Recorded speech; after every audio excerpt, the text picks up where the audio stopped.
International taxation and the basic tenets on which taxation of multinational corporations is based is undergoing a seismic shift, a total shift upon the announcement of Pillar 1 and Pillar 2 proposals by the OECD. The two proposals really bring about in different ways a totally new approach to international taxation. Under Pillar 1, we are now accepting that taxation on the basis of marketplace is an accepted reality and one need not have a permanent establishment. And while Pillar 1 today applies to a limited set of entities, those who have a turnover of more than 20 million euros and a profitability in excess of 10%, it's a matter of time before the principles which govern these large companies would also sought to be applied to others. So here we are, what we understood as a basic philosophy of taxation, that you can be taxed in a country other than the country of residence only and only if you have a permanent establishment, is now being replaced by the fact that the other country is providing you a marketplace which allows generation of profit. A very, very different approach to international taxation.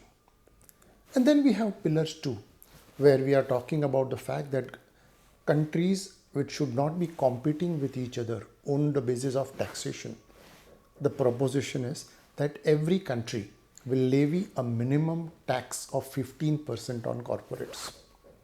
Again, more than 123 countries have signed to the inclusive framework, and we are seeing it being rolled out in different parts of the world.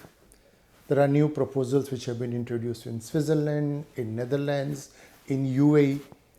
At certain places, new tax is being levied. At another place, you find the basis on which domestic tax has been framed is undergoing a sea change.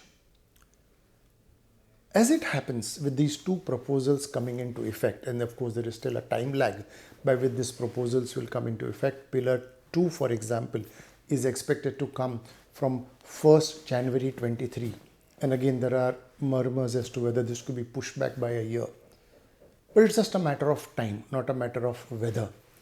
But when these two proposals are implemented, we will see a totally new world of international taxation. The fundamental question which arises is that will this really reduce in litigation which MNCs are faced the world over? That answer has yet to evolve. It is not going to be easy to implement the new proposals, notwithstanding the fact that the OECD has come out with very detailed proposals on how each one of these two proposals has to be implemented. These papers seek to clarify a number of issues, but a lot will depend on domestic laws which will be framed by each one of the countries. All in all, it might be fair and just to say that it will take many, many years for the two proposals to settle down and the interplay between domestic law, global proposals, MLIs find their feet. But interesting times indeed. Thank you.